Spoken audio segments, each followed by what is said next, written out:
turn it on for you. Let me go. I'll holler at y'all. All right.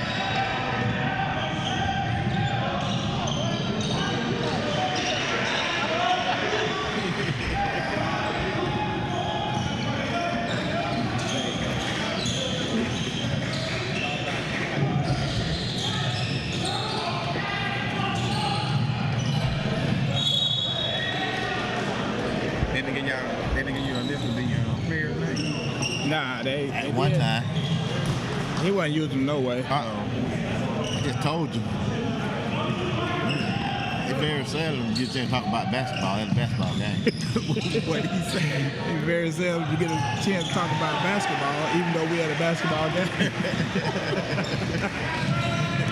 Miss Davis said that. She said, I want y'all to do a little play by play. A little bit, just a little bit. But this is Auburn in Shades Valley. Auburn in the blue and Shades Valley in the white. What was your most memorable basketball game?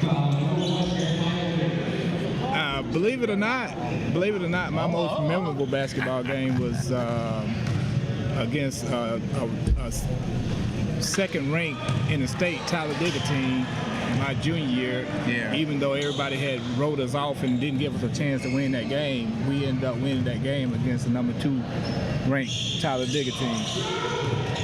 They was a 6A. They was a 6A at the time. And we That's your what year? That was my junior year. Yeah, that was my senior year. And I had 23 points, I think, in that game. Then we went down to Talladega and almost beat them. Yeah, had them beat. We had a chance to get back in the game and threw it down the inside to one of our players, and he fumbled the ball out of bounds. That was going to tie the game up.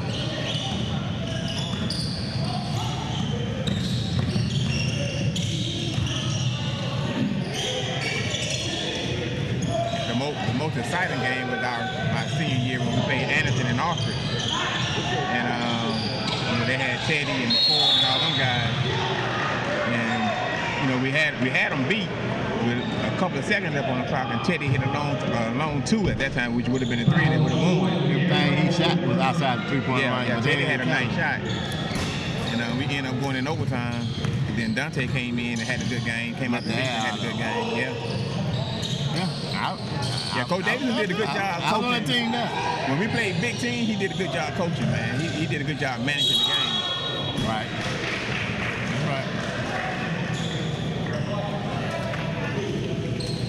Miss Davidson always kept us motivated. It wasn't gonna get around that. She was gonna keep us motivated. I told her she missed her calling. She needed to be trying to put a book together. Yeah. And sell that knowledge. She got some stories. She do. I think Miss Davidson should have been the girls' coach. I do too, Wayne. She knew more about basketball than some of the men's. At the time, back in the day, you wanted her to be the girls' coach? Yeah. You had Miss Davis being the girl coach. We were gonna miss out. We were gonna miss out. We would have suffered from it, but the girls would have benefited. The girls would have benefited, yeah. Well, I'm just gonna tell you right now. He being selfish. All right. Being selfish. He being selfish. I'm being selfish. I'm being selfish now. Yeah, a lot of people don't realize how important she was to the program. It took a while for us to have a lady coach at the ladies coach for the girls? For girls. Yeah. Yeah, when we I don't recall happening one. I think. Yeah, when we were in the first school. one, ain't Could be. Well, it might have been. I think it was one before her. No, you had the one before her. I can't think of her right now. She's gone now, but there was one before her. Yeah. But before her, it was all guys. Yeah, the only female coach I remember at Auburn back when we played was Miss Ember. She did everything for the female. Track, cheerleaders. Track, cheerleaders, volleyball. Was she the volleyball coach also? I'm thinking she was the volleyball coach also, if I'm not mistaken. That was Miss Bennett, wasn't it? Miss who? Jab. Miss Bennett was the volleyball coach. Was she? I think. Miss Barnett. My bad. Okay. Barnett was I think she was the volleyball coach, if I'm not mistaken.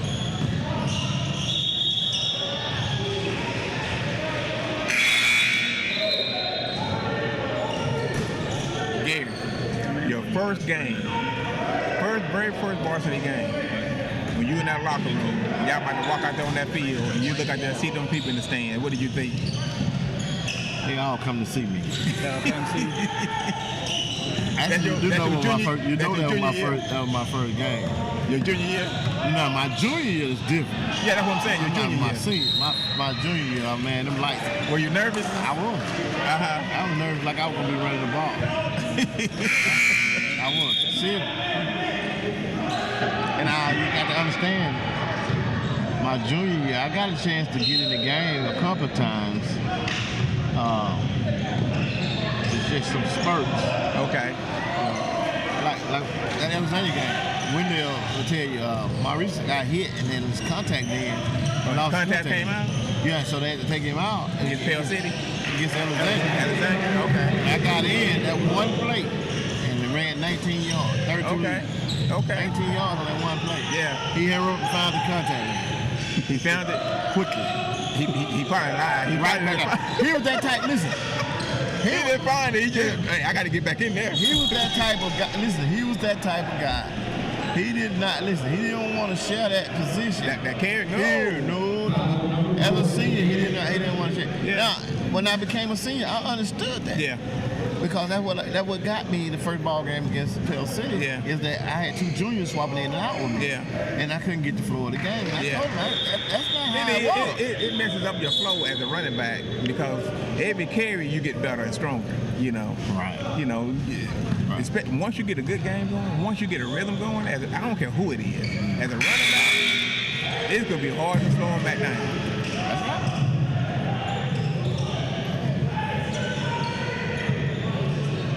Oh, Wendell, tell them what we started on earlier on the last game. Tell them about in the Jamboree game when we played Southside and what you told me after the game. Oh, I mean, we was a defense with a lot of, my junior, well, I was a sophomore at the time. It was a Jamboree game going into my junior year. A lot of guys, that was Coach Herron's first year, a lot of guys playing out of position. Yeah, it was. Moved a lot of guys out of position, so guys playing position that they had never played before. So we get in the game with Southside, and they running up the ball. They running up and down the field the entire game. They did not throw one pass, not one, and we couldn't do anything with them. We weren't stopping them. We weren't doing anything. We were just out there at defense with no cohesiveness. So. A good defense can read each other. Yeah. A good defense can read each other. When one guy is out of position, that guy on the next level, he can step in and fill that void without even the coach telling you anything or your teammates saying anything. You can just feel it. You can feel where you need to be. Right. But when you a new unit and you playing in a different system, none of that is there yet. So we, as a defense, we had nothing. We was a shell of a defense, and we wasn't able to stop anybody. So Southside was running up down the field, and Ronnie asked me at the end of the game. He said, well, we need the ball back, and if we got the ball back, we could have won. And I was like, nah, I thought we still couldn't stop them. The honest truth. The honest truth. Yeah, he told me, man. I said, what happened, man? I said, we just needed the ball back one more time. I said, we would have won. You could got the ball back 100 more times. Yeah, we still wouldn't have Yeah, stopped okay, how many times we got it back? When they got it back, we weren't stopping them. Man, I'm telling you. He said, shoot. He said, we better be glad the time expired. He said, If because they would have won the game. if that was a 4-quarter game, that would have been ugly. Let me tell you something now. You have these games that you're going to always remember. And like my Anderson High game when I played them, that's going to always be one of my games. That's going to be my go-to. Whenever somebody want to talk some smack from Anderson, that's my go-to. So I already have that sitting over there, like the big joke. I ain't got to play it right now. But that game, after that Anderson High game, we had to play Talladega in Talladega, and it rained all night. How many you have against Talladega? I got hit so hard down in Talladega, and it's ridiculous. We won that ball game 3-0. 3-0? You heard what I said? God. They was hitting me. Listen to me. When they were hitting me so hard, I promise you, if I could have put on a different jersey, that night I would have. I would have probably been a tackle or guard. Tell a nigga. Or a talented nigga tiger. They was hitting. Listen, it's terrible. It's one thing about it. They would label me as a certain type bat, a scat bat. Yeah. All right. A scat bat is the worst thing that you can ever picture being a scat bat is when you can't get away. Yeah. So it's so muddy, and I can't cut. Yeah. When you can't cut and your speed can't help you, what do you have? Nothing. And they most definitely let me know I had nothing. How many yards you end up with? Less than 40. You for real? Brother, they was hit. Let me tell you something. I just told you we won the game 3-0. Them boys were hitting. Them boys were hitting. Yeah. Now, the week after that, we back to normal things. We had to go to Heflin. So I gave them the business over there. And good playing field and everything. I mean, they was rowdy, but I checked that crowd down really quick. You and Joe Brown was in the same mode. You remember Joe Brown played with Heflin? Joe Brown was a bad boy, man. He was small, but man, he was quick, he was fast. That's right. And you better not let him hit a hole without that light in front of him. Why would you do that? That's a mistake. Listen, I just told you and everybody in the TV world that know that I used to have to run against this guy at practice. And I'm always thank God that he let me survive that. You know what I'm saying? Let me survive those practices because to run at a certain speed to get somewhere, you're getting somewhere for a reason. I learned that. You know what I'm saying? But I learned that with vision. You gotta have vision. A running back that don't have vision, he's just he he's just somebody out there toting the buck. You gotta find them holes. And that's sometimes the play ain't gonna go where it's designed all the time. That's the difference between me and Wendy. I mean Maurice.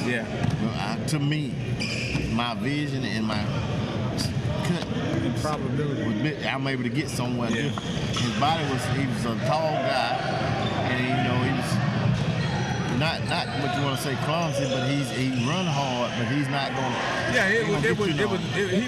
He was a downhill, more of a downhill.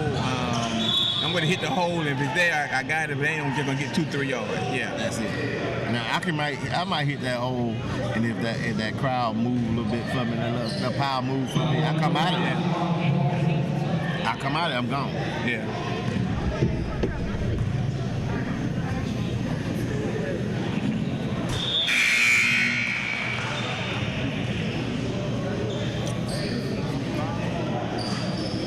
We have 1 minute and 43 seconds left in the first quarter with Auburn leading 9-7 against Shades Valley. Now 10-7. Auburn is in a full-court press, man-to-man press. Hold it. Let me go ahead and shut this truck down. All right.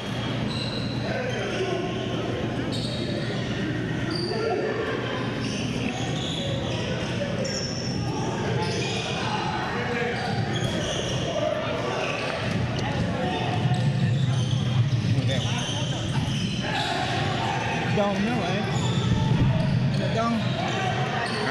Ain't that Donald Miller? No, not me. I don't recognize it.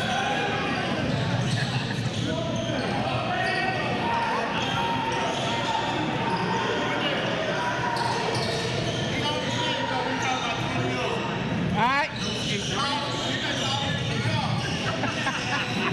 What'd he say? Oh, no.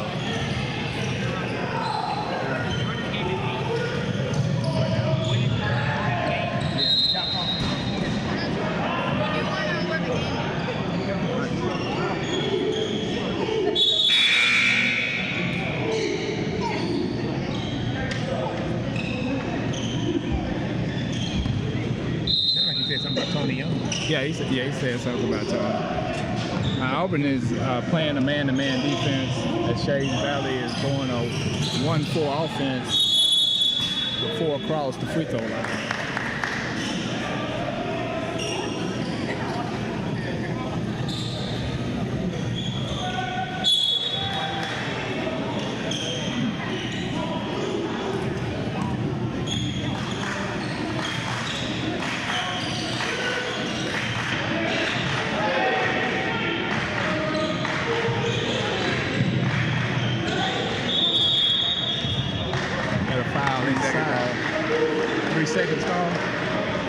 Got 3 seconds call against Shades Valley.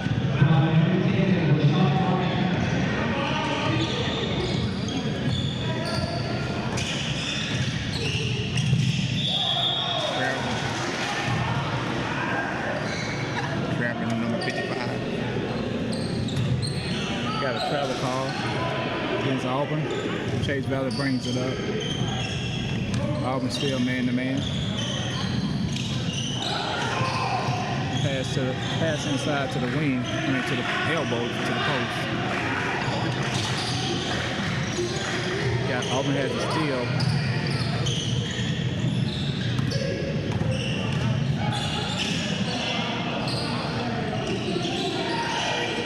This is a low scoring first quarter at 10-7.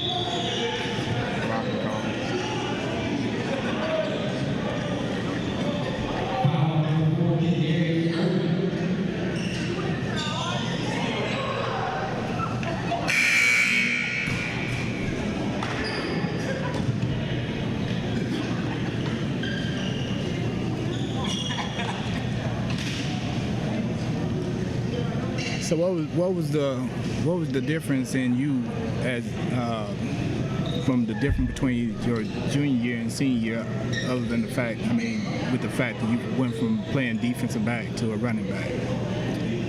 Just being able to learn a new system. You know, when you done ran the same system for 3 years out of the 4 year you're in high school, and you go to a whole different system. You're having to learn that new system.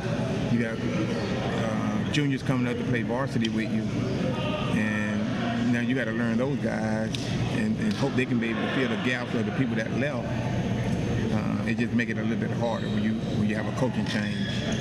You know, you want to be in something that's consistent. You know, and that's why I was telling the Austin football team last year when I went down and talked to them that they setting the standard for everybody that come behind them. You know, I know they don't feel it right now because they, you know, at that time they were having a mediocre season, which ended up being a great season for them. But they were setting the standard for everything that came behind them. Like I said, my most memorable thing and the thing I love the most was just being able to play with you and Tony on the same field, and looking at your growth from 8th, 9th grade, 10th grade to how you were able to just jump right in and make a mark on that team. You know, because to be honest, you and Tony were the defensive leaders on that team. So at what stage? Were y'all the only two that made all candy off our team? On defense? Yeah. Pretty sure it was. Yeah. At what point of the season did you start feeling comfortable in the offense? In the new offense? I felt comfortable in the new offense going through spring. You know, I had a good spring. Or should I say what part of the season did the offense start to gel? Gelling. Right at the end, right when we went into our area game. You know, we started having injuries, and we had a couple of guys that got in trouble right at the end. But going in when you done got 6 games under your belt, now everybody know what everybody's supposed to be doing. And going into our area game, I felt really good about it because we lost to Welburn, which was a great home game. And to be honest, we should have won that game. So we should have ended with an undefeated area championship that year. Like I said, we wouldn't have had to play Gardendale going into the playoffs. But both my junior and senior year, we ended up playing the #1 team in the state, not just the area, in the state, against Gardendale. You know, but I felt like we started gelling on the defensive and the offensive side of the ball. My senior year, you know, going into the area play. So being that you played for Coach Burgess your junior year and Coach Herron your senior year, what were the similarities between the two and what are the differences between the two? Coach Burgess was a defensive minded, you know, we're gonna line up, you know what we're gonna do, they don't care, we're gonna do the same thing, it's your job to stop us. He said, and I feel like my guys are gonna beat you every time. We're gonna be a 3 to 4 yard cloud of dust and take the wheel out of you. You know, Coach Herring was more of he was the offensive side of the ball guy. So Coach Herring, wanted to get that pro-style offense going. You know, the type of defense he ran was way different than what Coach Burgess ran. But they both were great in their own way. You know, I remember when we found out Coach Burgess was leaving, man, it was tears in my eyes because I love that dude, man. You know, and I just felt like taking nothing away from Coach Herring because I loved him too. But going into my senior year, like I said, you want to keep that consistency. So I felt like the team, my senior year, your guys, your juniors coming up, when you go all the way back to junior high and B team, both of those teams went undefeated and unscored on. So once you put those two teams together, we had a state championship in the making in Coach Burgess' system. You get what I'm saying? Right. So they were both great coaches. You know, I was fortunate enough to play under both of them. You know, a lot of guys can't say that they played for two great coaches.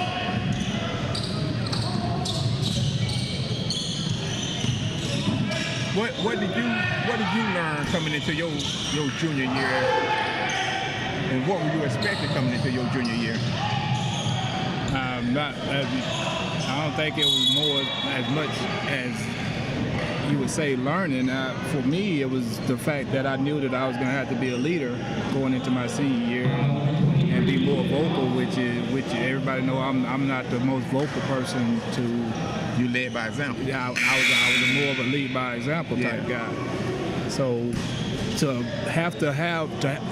it first started out with me having to call the defensive signals. Uh-huh. So once I became that guy that called the defensive signals, my verbal leadership started to increase more, and I started being more comfortable talking to the guys and getting everybody in the right spot and telling them. I mean, even when you have to get on them. I mean, as a captain, you have to get on your teammates sometimes, and that was difficult for me at first because I always wanted to give everybody the positive part of what's going on, rather than try to scold them or get on them for making a mistake or anything like that. But as a captain, sometimes you have to step up and say something that they may not like hearing, but it needs to be said. You're right. I felt the same way my senior year, because my junior year, you know, playing on the defensive side of the ball, playing in the secondary, you know, Chris Young was our captain in the secondary, running the safety, you know, calling the safety plays, even though I was our better defensive back.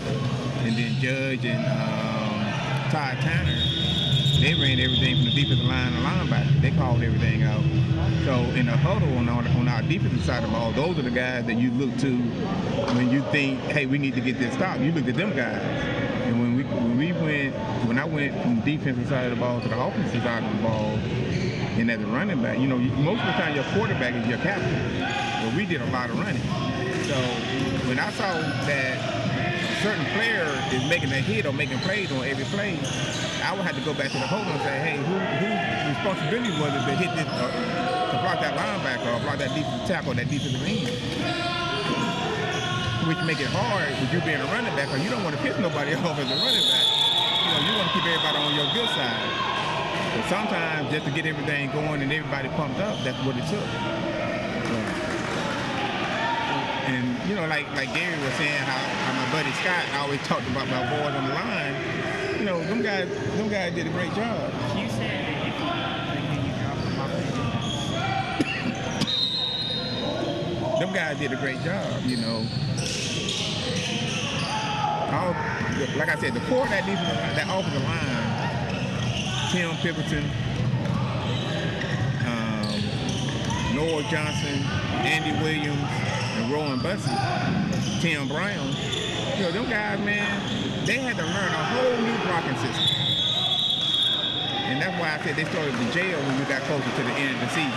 Right. You know, it wasn't them thinking, it was them more reacting. Right.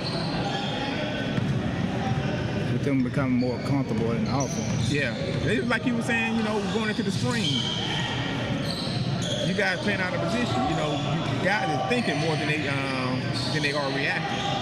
You know, you want your guys to react. Right. right, so I'm as a defensive player, when you going into a game, it's for me it was always that first hit, that first contact that gets you into the game. You want to take that tempo and set the tone for the game. Exactly. As a running back, is that the same, or is it a certain point of the game where you start, the more carry you get, the more? The first time you touch the ball as a running back, you want to let them know you coming. You know, you got to run. You can't never tiptoe as a running back. You want that defensive guy. Every time that defensive guy hit you, you want him to think about it. Like, man, I'm gonna have to hit this guy for 4 quarters like this. This guy running hard everything. He ain't slowing down. And eventually, you're gonna bust one down the gut.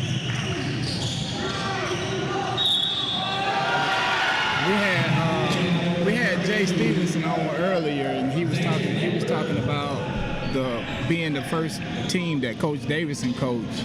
Yeah. And I was telling him that was the first team that we actually came to watch play. It was. And then after we would always watch the game, and then the next day we would go outside and try to simulate everything that they done that night. It was. And I was trying to get him. I was letting him know how big of an influence that team had on us as players. Yeah, that basketball team was one of the best teams I ever saw at Auburn. You know,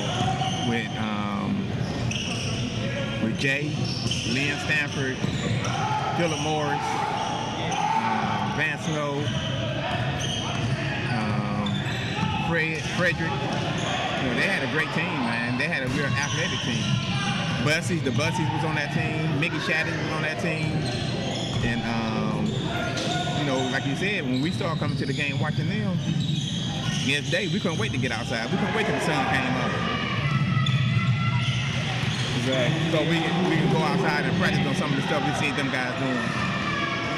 So I mean, as the game has changed since the time that we were playing, and what are some of the biggest differences that you noticed, whether it's good or bad or indifferent? One of the biggest differences that I had to adjust to coming back watching high school basketball was the amount of three-pointers that kids take now. You know, back when we played, it was moving the ball around, finding the best shot possible. Now, the guys got more freedom to come down and just fire one up from the three-point. It doesn't matter if you 2-on-1 or 1-on-3. You know, they come down, they got the freedom to pull up at that three-point line.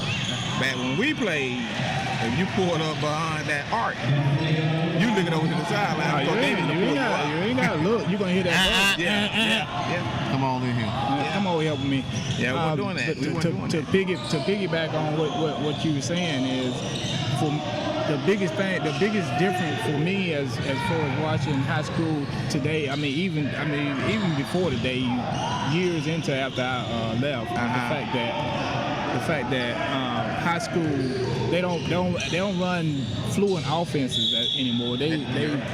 Isolation has become the thing. Yes, it has. Isolation has become the thing as far as basketball. You don't see the multiple picks and down screens and popping out to the corner. You see everybody spreading the court and dribble handoff in isolation. Everybody's trying to free it up to get to the basket, but they're not trying to get to the. I mean, they're trying to get to the middle of the lane, but they're not trying to get to the middle of the lane to score. They're trying to get to the middle of the lane to draw defense so they can kick it out for a three. You're right, and that's. As a fan, it's frustrating to me, and me and you talked about this before. I went from being a big basketball fan, especially college basketball, to stop watching it because it's just hard for me to get behind a team. And North Carolina has always been my favorite basketball team, even though I'm a big Alabama football fan. North Carolina has always been my basketball team. But when you're watching teams play, and these kids coming straight out of high school and going to college, and the coaches is letting them play because he want to make sure he get that recruit, and these guys is one and done. So it's just my opinion. I think it's good to the athlete that he get the opportunity to go and make money, but it's bad for the sport. You know, I think the sport itself and the athlete would benefit more if that player stayed at least 2 years in college as a basketball player. You know, it almost trickled down to football. It used to be in football, you couldn't leave until your senior year. You know, back when we were playing. You know, now you look at these kids, as long as they don't play 2 years of football, they can go on to the next level. But is that well, basketball, and they always been able to do it. Basketball, I'm just there you can leave out of high school. In football, you got to go at least 2 years. Yeah. But I'm still on this point. Well, we had that come up with what's his name? Ezekiel for the Cowboys. Yeah. That's right.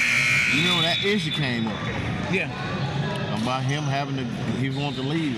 Yeah, I think his sophomore year. Right. Yeah. I didn't know that whether or not he won that case or not. Yeah.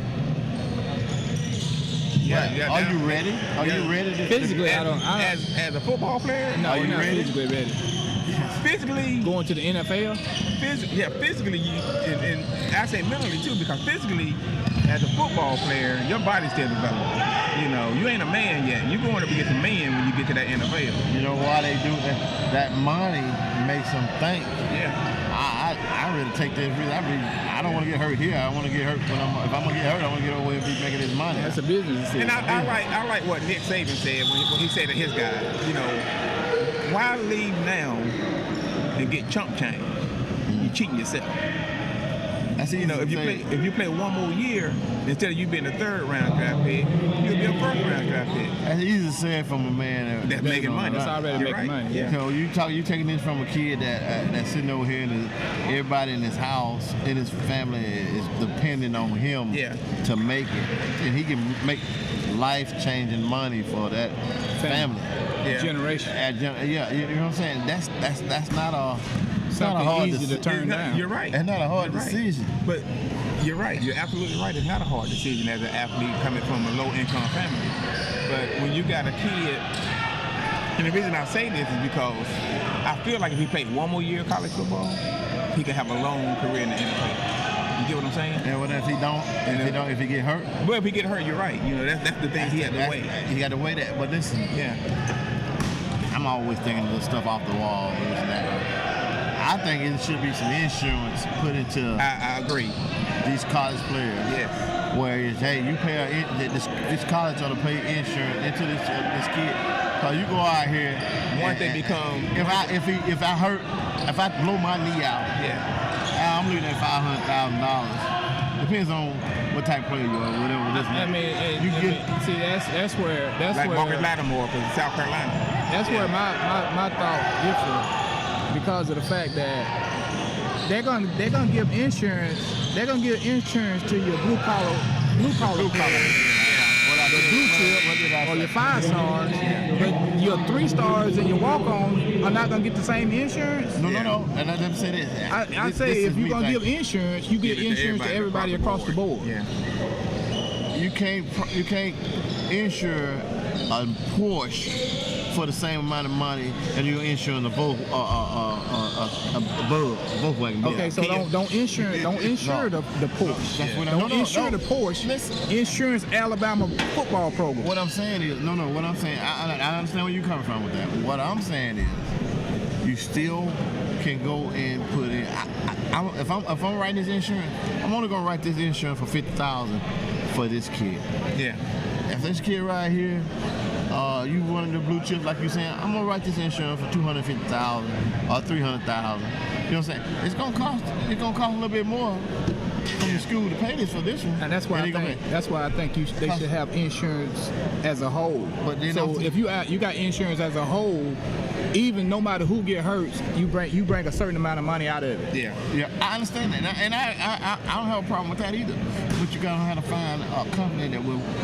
It's gonna Because cost this a lot kid of here, money. this kid here is not It's going gonna to. cost a lot of money, but look at all the money. Look at all the money they make with TV deals. He's not going to pro. He got a point. What I was going to add on to what you both were saying were, instead of the school going out and buying insurance through an insurance company, let them. They got money. Now you might have to help some of the division. 2 championship series schools, The smaller in the smaller schools, in the HBCU schools. Yeah, you're gonna have to help. Everybody need to help and pitch in and help them insure them guys. But the big schools, the Power 5 schools, the school make enough money to insure them guys themselves without having to go out and pay it. And because if they don't have to use it, the money stays there. They ought to do it. Yeah. They ought to have insurance on them. And again, to me, I don't mind having it across the board the same amount. Yeah. But what I'm saying is, I know you're not going to pro, and you're not going to pro. I haven't seen you on the field. But if you go out here practice and you blow your knee out at practice, now you don't sit down and you gonna get the same amount of money that this kid out here that's playing. But how about this?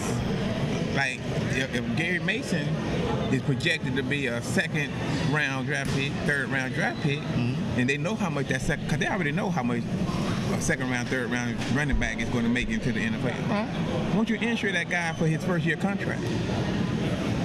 You get what I'm saying? Yeah. You like whatever his first year contract is, let's insure him for that. But what you're talking about, now listen, understand what we're talking about. You're talking about an insurance company. Yeah.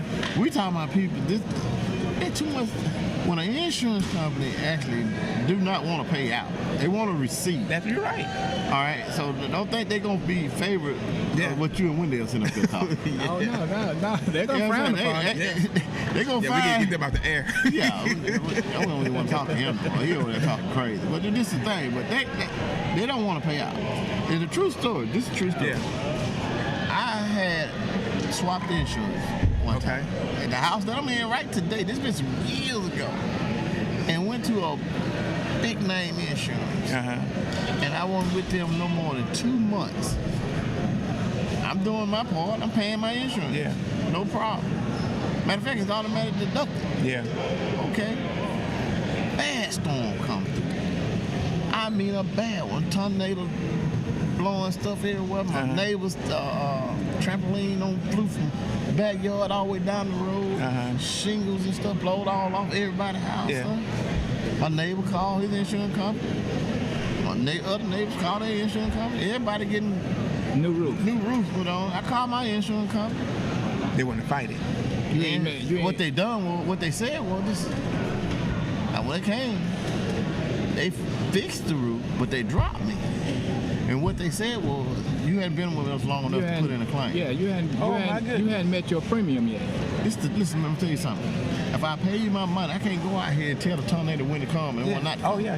You want me to stand out there and say I ain't paid them folks enough money? Hold on, please don't hit my house, because I ain't been with them long enough. That's crazy. Yeah, you know. I mean, if I got any insurance insurance is just tell you what it was. Yeah, it's a scam. Insurance companies are just like a casino. They want to take all the money in, but they don't want to pay nothing out. Yeah, I heard. I think it was it State Farm? I think it was State Farm that counted a lot of people at that one bad storm that hit when they hit Ohatchee and all those areas. And they started canceling a lot of people's premiums or they were raising their premiums even though their house didn't get hit, even though they didn't put a claim in. Oh, please believe that's insurance. Yeah. If they got to go down here in Florida and clean up and do stuff, whatever, somebody gonna get a piece. Everybody that's with them gonna get it. That's the difference. That's the same thing what you're saying about football players getting insurance. I mean, if everybody gonna get a piece of the pie, everybody gonna be paying. That's why I say insure the team, not insure individual players. What do y'all think about the NIL deal? You gotta have individual players. What do y'all think about that? I'm like, so look, check this example out. If a car lot has a car, the insurance insures the company, right? The car on the lot. The company. All of them. The company. Like if a hailstorm hit these cars, the insurance company got them covered because it's their property. Right. So they insure across the board. Right. Not individual cars, across the board. But I'm gonna tell you something. Don't let it fool you. If y'all on that lot, if you got a Honda Accord over here and you got a Yugo over here, that insurance that you're talking about is not gonna be covering. You're not gonna get this here Yugo the same price as for this Honda Accord over here. You gotta believe me. Believe what I tell you. Now I've been knowing you a long time. I ain't never seen you drink in your life. Don't get drunk on the app. You heard what I said. Now I'm just saying you know better. Ain't no way in the world. I know that's how it is, but I'm just saying it shouldn't be that way. Well, now what do y'all think How do y'all think the NIL deal has affected college football and college basketball? We already talked. He ain't been listening to it. He ain't been listening. I ain't been listening. I missed out on it. You got to find it. Okay. You got to go rewind the tape. Yeah, you got to rewind the tape. You gonna sit up here. We just told you I had TV World about this. Okay. We went all around to it, but just in case you need the answer, we're gonna give it to you again. Just because you're a special guest. Okay. All right. I went there and had a lot to say about it. What did you say, William? For me, NIL it's good and it's bad, all in the same token, because of the fact that the good part is most student athletes don't have a dime for the most part. You have some that come from rich, high-profile families and stuff like that, but for the most part, they come from low-income families. So they don't have the money to say for instance, they go on a road trip and they get back late that night. They don't have the money to go out and get something to eat. Yeah. Because the cafeteria closed. Yeah, you're right. But the NCAA dropped the ball when they had the opportunity to give student athletes allowance each month. That's all they had to do was give them allowance each month. This NIL thing would have not come to pass had they already been paying something to the students, student athletes. Yeah. So now that the NIL has come through, the student athlete is no longer going to be hungry because of the fact that they're making more money sitting in a college than as much as they would be if they went in the NFL. So they're no longer hungry anymore. So the desire to get to the NFL is no longer there. And another thing is that I touched on with Gary is you're talking about 18, 19, 20-year-old kids. Giving them that type of money is leading to a disaster in some cases. Oh yeah. Not all of them, but some cases you're gonna have kids putting that money in places that it shouldn't be going to. Now you got to deal with a kid that's substance abuse. Yeah.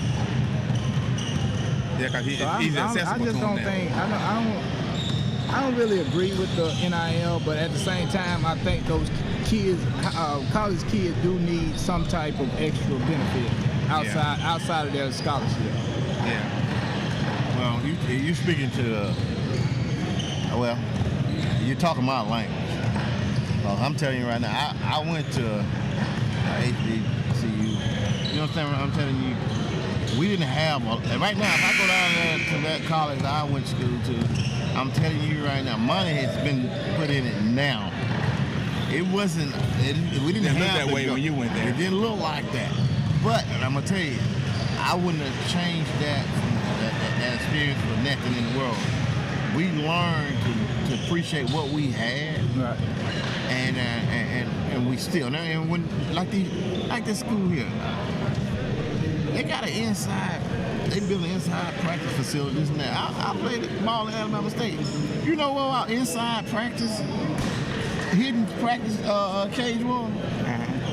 Man, up in the attic of the gym. Get out of here. We up there hidden pigeons and everything coming flying up in there. The pigeon talking to me. I talked to a pigeon for about a whole week up there one day. Huh? He didn't talk back, did he? Yeah, I talked to him. He talking to me. He asked me the same thing. What's your average this year? What do you think you're gonna do? And when you go to Alcon, what do you think you're gonna do when y'all go to Alcon? And I told him. I said, A whole conversation. Whole conversation. He had a bid too. He was a special kind of pigeon. But it's just that. That must have been one of them ones that Mike Tyson sent. Probably was, but he done flew down way from the Bronx all the way down to the Gulf. Do the fans know you was originally recruited for HBCU? Nah, most of You them. ain't never told. Did y'all know that, Gary? Nah, he kept that secret. Yeah, Wendell was originally recruited to go play at Auburn State. Did Maurice go down there? Maurice and Dexter. Yeah, they try to get you. Yeah, they tried to get not signed. Well, when they recruited him, I wasn't trying to go down there.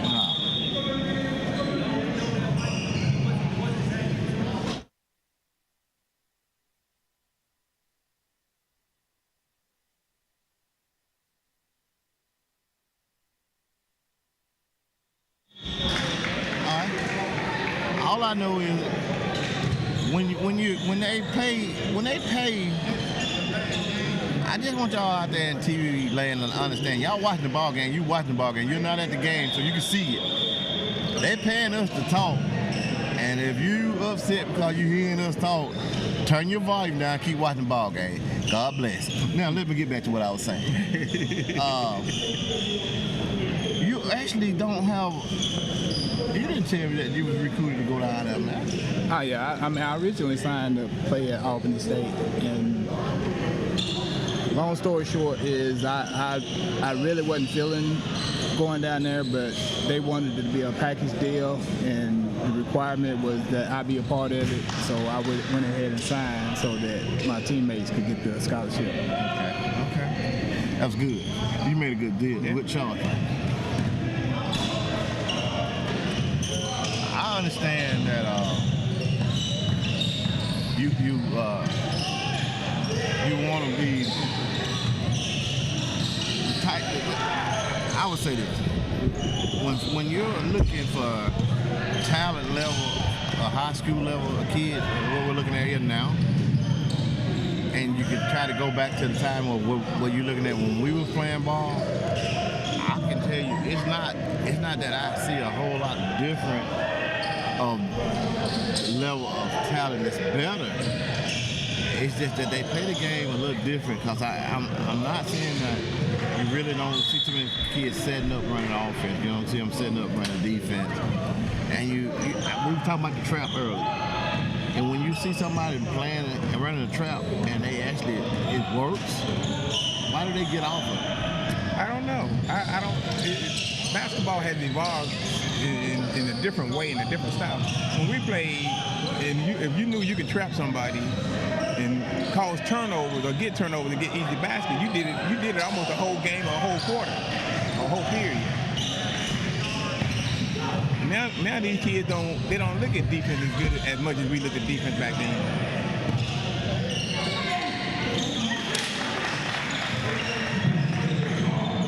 What do you think, Wynn, about the half-court defense or full-court press?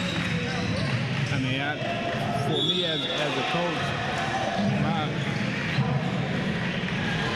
my philosophy as far as going into a game and pressing it depends on your opponent. Yeah. If your opponent is not capable of handling the pressure, then of course you're gonna stay in that as long as possible.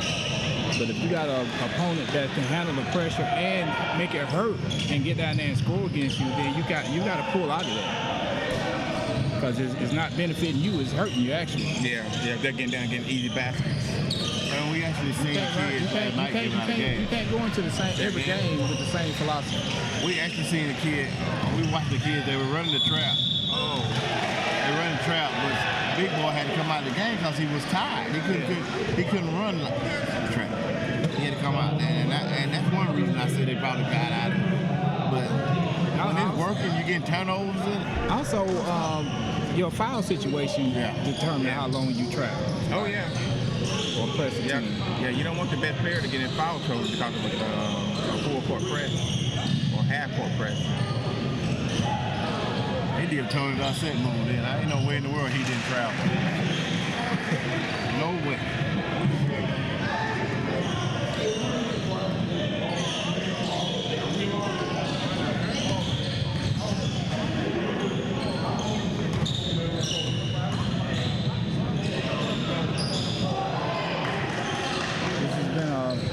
Somewhat low-scoring game here with down to 5 minutes left in the third quarter, and we're 28-24.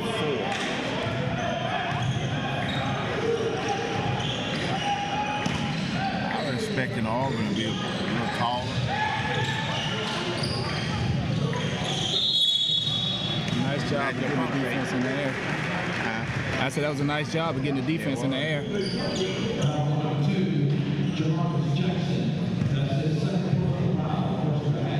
So far, out of most of the teams that I have seen through this tournament, I've been very impressed of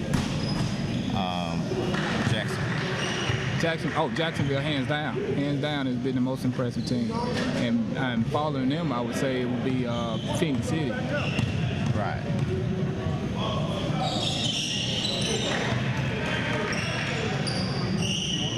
course, on the girls' side, it's going to be Oxford. Yep, them Yellow Jackets. Them Yellow Jackets. But they got a stern test on their hands today against Auburn. Or is it Tennessee?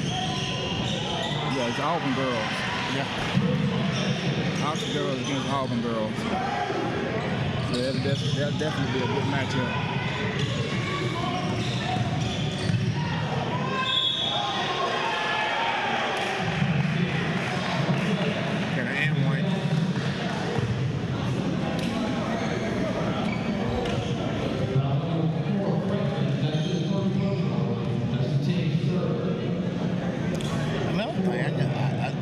We didn't see when we was coming up. You don't have the same shoes on. Everybody gonna have the same. Oh yeah, they're gonna be coordinated. Right now, tennis shoes. Tennis shoes. Everybody on this team, Coach David's team gonna have the same. Oh yeah. tennis shoes. Yeah. You weren't wearing it. Everybody's gonna be uniform. Or you're gonna end up putting them on because somebody in the stands gonna mess with you. You better have the same shoes on. Yeah, now they got the freedom to do it. It's like I said, it's different. Everybody got the freedom to do. It's like they got their own sneaker deal. Huh? It's like they got their own sneaker deal. Play right Yeah. there. Sneaker deal.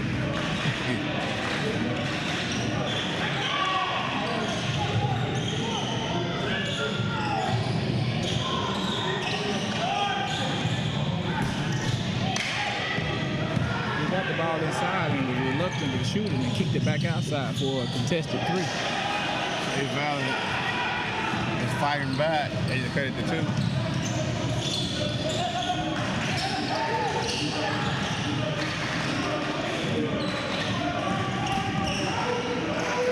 Got it.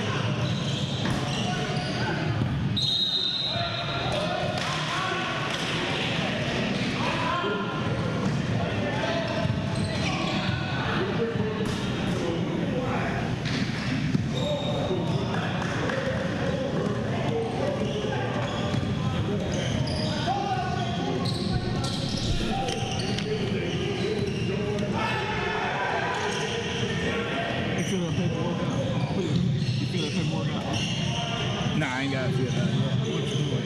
Huh? You ain't leave it on the table. Just right here. I keep it up with it. What did he say?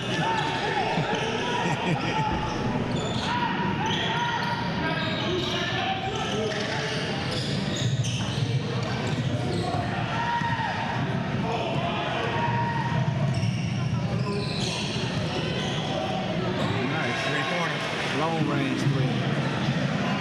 Yeah, like he wasn't scared to shoot. Oh, he stepped into that nicely. Should have pulled it the first time. Anytime you second guess McCormick's a whether or strong not, player. anytime you second guess whether or not you should shoot it, don't shoot it. Yeah. Not gonna work for you. That second option never works. Back to back. Nah, that's a different player though. Same spot.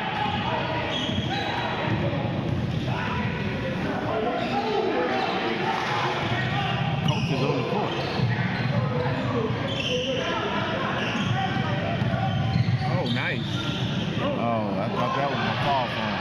The big man cleaned it up. Yeah, number 12 is putting it back in, keeping that lead. He's a strong inside player.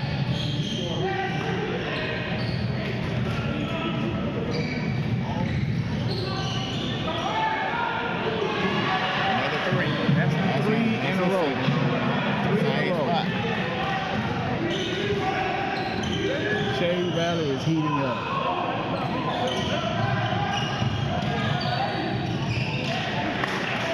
Auburn has got nice inside game. Auburn is definitely dominating the That paint. kid right there don't hit three corners within the last 2 minutes. Same spot.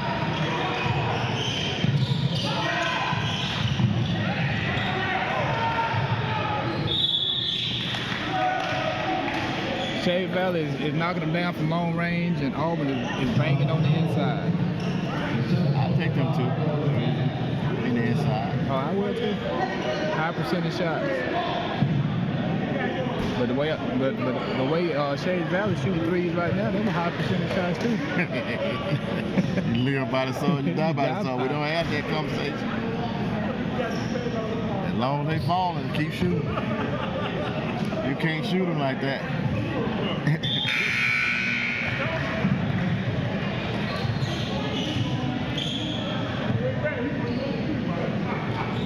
You can't shoot them, leave them alone. Don't put it out there. Most definitely. I mean, and that's the case with a lot of teams is they get up against a team that can really shoot threes, and it lulls them into thinking they're a 3-point shooting team. Yeah, that's what I had to give Auburn right now. They're staying with their game plan and working it inside.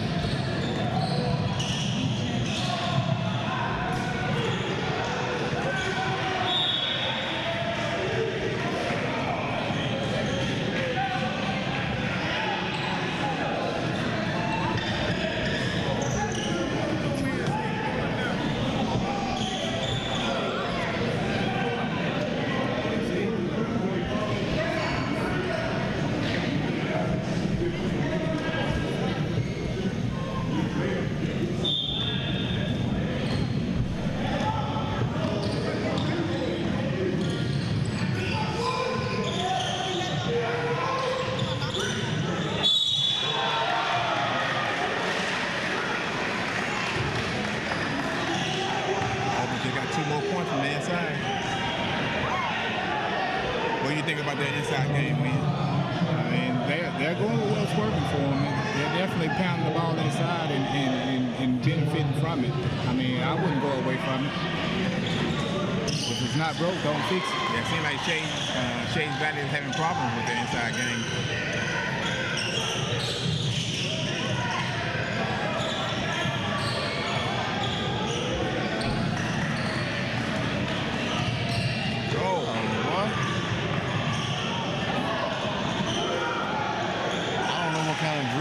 Call that, but he left the ball, and the kid that was defending him left the ball too. He didn't know where the ball was. Yeah.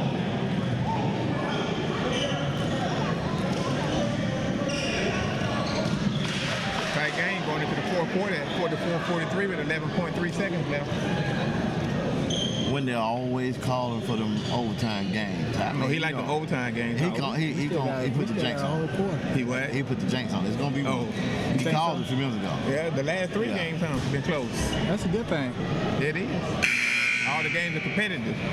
Let me tell you something. This is old body. I gotta go to bed. I'm past my bedtime already. Past it already.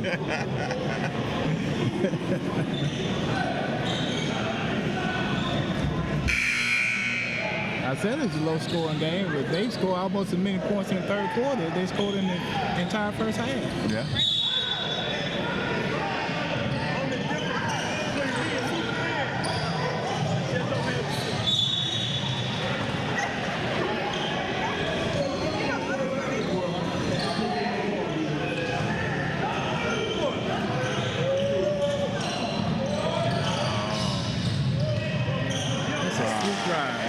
First layup.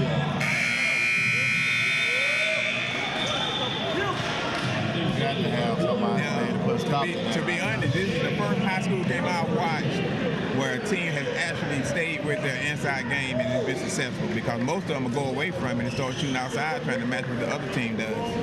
Well, we started off this tournament talking just about what you just said. Yeah. You don't hardly see them bamming down low. They all want to shoot the three. Yeah. Everybody want to shoot the three. Man, when they say, then you know what? You know how we used to play defense, and then the guy get past you, and we all holler help. Yep. Yeah. You don't even hear it. You better not say what help mean. And they call 911 up in here. Yeah. They don't know what help means. I don't know what help means. No, they don't. I don't know what's going on. You got to be able to play that defense to be able to beat that down like that. Call help and swap. Right. You know, switch off your player and pick up the other guy. You know, as a matter of fact, that's what's hurting Shades Valley right now with Auburn. Nobody holler help yet when one of them guys go to the basket. once he get past his guy, he got a free lane. Switch it to us when they have time. Tell them to switch it. Don't break like that. Tell them to switch it down.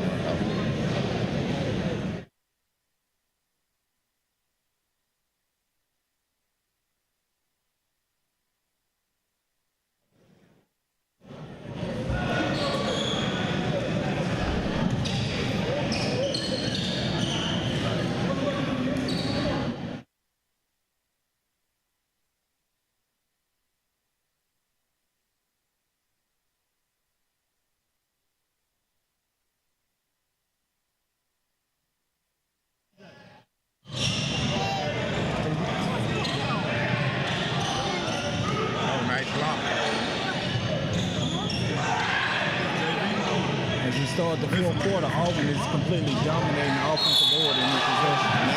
Another and one. 4 offensive rebounds, which ends up with a basket and an opportunity to go to the line for an and one. And they stretch their lead by 5 with a chance to go up by 6. What did your boy say to you? Ted, my son. Oh, that was your son? Right, yeah, that's Okay. my son Ted. The grandson in the blue right there. Okay. You want to holler at granddaddy? They better go on down them steps right there. He got his birthday tomorrow.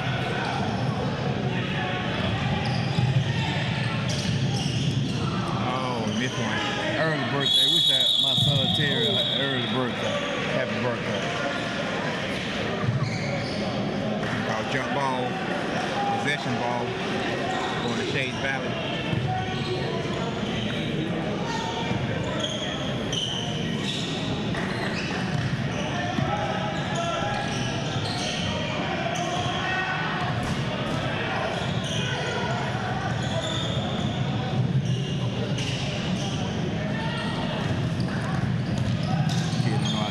Jerry, what made you pick ASU over all your other offers?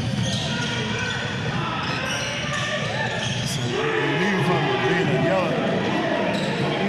a yellow jacket to a Hornet. You want to stay a yellow jacket? I want to stay in that family. Stay in the family. Of that black and gold. Black and gold. And they treated me like royalty. Okay. You know what I'm saying? And I don't know if you know, I first got down there. I was awarded newcomer of the year when I got there. And they knew then they had a special person on their hand. And then the next 3 years, I was swag the next 3 years. Okay. But I can tell you, I was one of the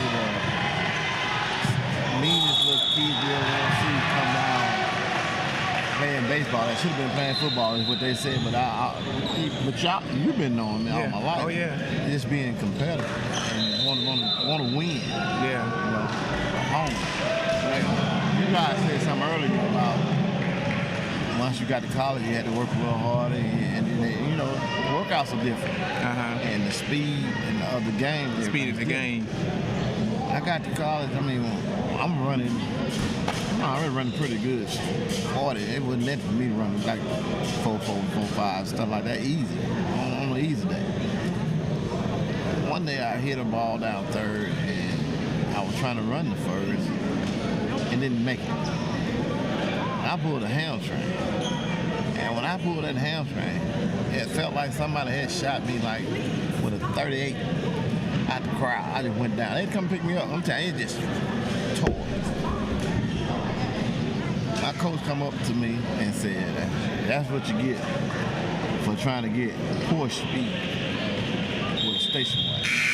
He said, say that again? That's what you get trying to get poor speed with a station wagon. Okay. What he was trying to say was, you ain't that fast. Okay. He was talking smack, but he wanted to hear up and get me off the ground. He knew I was fast. Yeah. I was down. It's like a flat tire you talking about. Did you actually pull it? Yes. He tore it. I tore it. Tore it? Oh my goodness. But the difference between that is you got all kind of doctors and everything in college, and they're gonna take you into therapy and all that. Wait a minute. Now, hold up. I'm glad you came over here. How you doing, young man? How you doing? All right. Corey has an issue, and we've been on the air talking about the issue. And what he done was he calls me, he calls the TV show, and he be at work, and his co-worker is Tony Young. Oh, okay. So Tony in the background. Tony in the background. Okay. And Corey starts mess. Always starts mess. You know, he always making them answer how people get upset when he want to bring out my stats. And then I asked him, I said, well, he asked me, well, what you say about what having Tony Young out there and everything? I guess he thought my story was gonna change. Okay. When I'm on TV, I don't change anything. It's real. Keep it real, baby. Okay. And what I said was, Tony Young had that ball and ran up that middle. And when him and Wendell hit, it sounded like 2 Rams. Did I not say it? Yes, sir. 2 Rams sound like 2 Rams. I'm talking about some big Rams. I'm talking about them Dodge Ram trucks. Yeah. That's what I went on song. They called it over the radio. The hit you can hear across the state of Alabama. That's what's flying in. I didn't put it, I tell you. And when the dust cleared, he didn't get that first down. According to him, he got the first down and went. See, it's all right. When you get to a certain age, this stuff starts Looking better for you. It's slant. Mr. Kelly, all I want to know, after that hit there, and that collision went, bow! I heard you went, that ain't true. That's never true. No, I heard you brought it though. I heard you was a beast. I appreciate it. I try to do my thing. No doubt. Hey, I done heard top-notch stories about both of y'all. Probably the best to come through here. And that's another thing. That's another reason why Which one is that? that Tony Young needs to be in the Calhoun County Hall of Fame. I agree 100% with you on that. Now, that's Wendell's brother. Oh, okay, all right. I heard about him too. He was the running back that I was watching coming. Yeah, see, I heard about him too. Yeah. He Heard about him. This thing. I'm glad, and you and Tony still work together, right? Yeah, we still working together, yeah. He still got his job. Still got his job. All right. Let him know that me and Wendell, Invite him on. we really want him to succeed. We want to try to get him in the Hall of Fame. Okay. But he can't get in there if he's still going to tell lies. I got you. We're not going to let him do that. All he needs to do is face the fact that he got hit real hard. He didn't get that first He down. didn't get that first down, and he didn't get the victory that night. All right. Well, you tell him for me that he was definitely the best running back that I faced in high school. He's best. I come from Hall of Fame. The stories I done heard about you guys are down here in Auburn, along with his brother, and all y'all was some dogs, some go-getters. Y'all might not want to hear the word dog. Y'all some go-getters. We say dog. He can use it. We say dog. I remember the night Gary Mason ran all over Anderson up there. And I said dog that night. I was in elementary school. All I remember He had to put that out there. What grade were you in? He said elementary school, so I think Gary pretty All I old. remember Mr. Mason in the end zone doing the cabbage patch. Oh yeah. Yeah, Gary was a bad boy. But listen, Bad boy, yeah. yeah, he's a bulldog. I'm telling you what he's doing. He's starting mess. No, Hey, just like you remember about Gary, I'm gonna tell you my fondest memory about an Arthur Anderson game. Yeah. Was I think I was in about the 9th grade that year. Come here, come on there. Come on there. Man, You gonna come on there? Come here. Yeah. I don't know if you remember this guy, Alan Dow. I remember number 33. Alan Dow ran all over Arthur that I remember the night. night they came down here. That's where it was at. Yeah. I remember the night they, what's up, man? He hit a hole, bro. Yeah, yeah. And it was like a light. That guy was a bad dude, man. Yeah. TV, man. We finna be on. Yeah, that's when they had Alan Dow, Jock Smith, all them guys. Yeah. I mean, it's been crazy. Talent comes through Austin too. Yeah. See, I played against Paul West, Sean Fatigue, Chris Connie.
gonna tell you something, Wendell.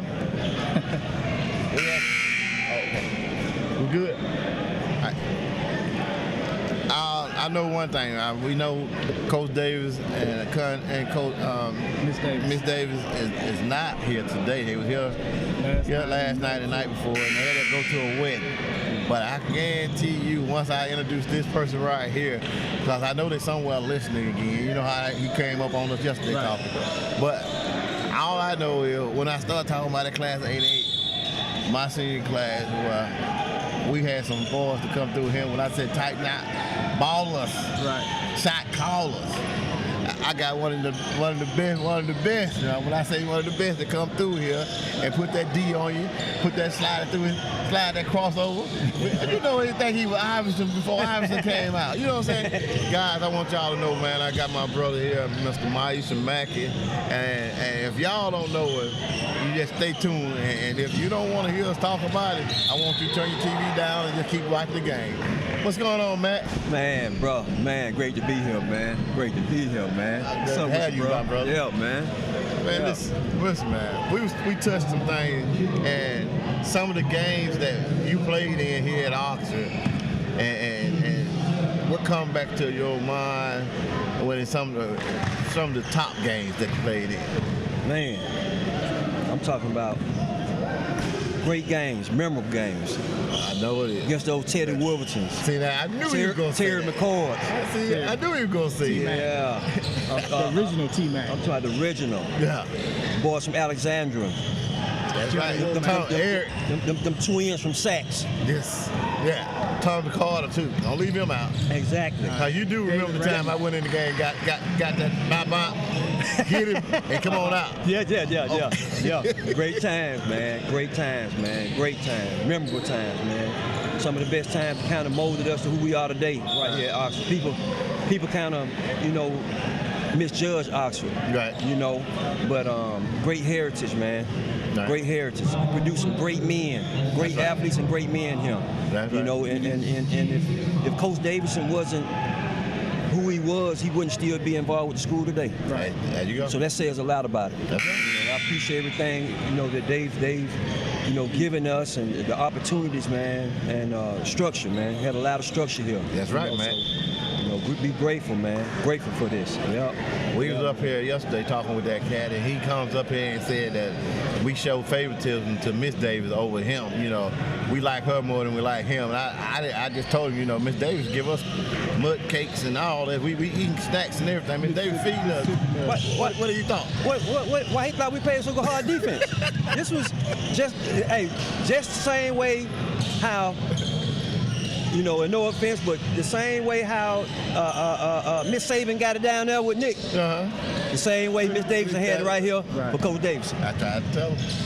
He Same way. He know, man. Ain't no way he thought he was gonna be the favorite when Miss Davidson was bringing us some snacks every game.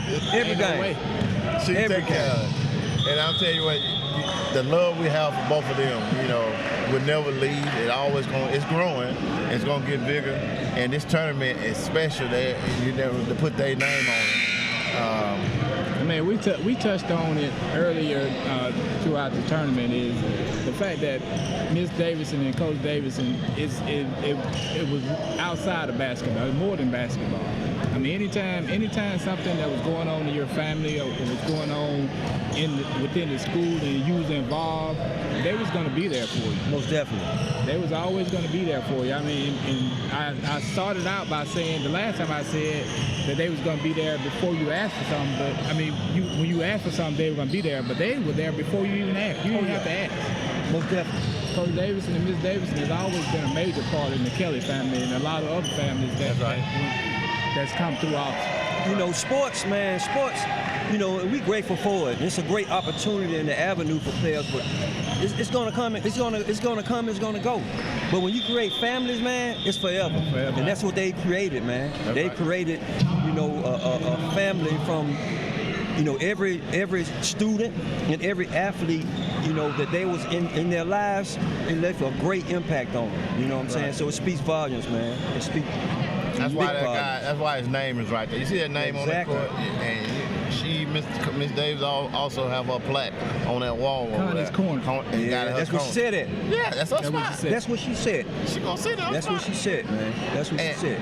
We go back to a lot of good memories here at Auburn, but when I see a former player like Matt come in and we get a chance to have a conversation with him, you gonna go back to the playing over there in that hot gym with no air conditioning. Exactly.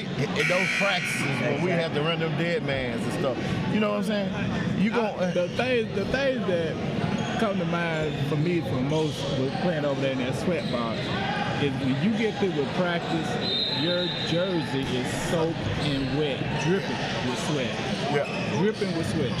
Hey, and I'm talking about That may not be a nice visual for people that's outside the sport. Exactly. But the ones that have played the game, they understand. Exactly, man, exactly. So, and it showed with us on the court. Right. It showed with us on the court, man. That and you hear that floor, that wood. Remember how that wood used to sound? Yes. That hollow sound. Man, then you get so Speaking all bad. day You remember the long, time man. we used to have to go and pull the bleachers out. Push Yeah. Who the did bleachers that? back. Who does that? You had to pull your They don't own have to do bleachers that out. no more. We had to. We had to pull them out, push them in the practice the next day. Yes. Yeah.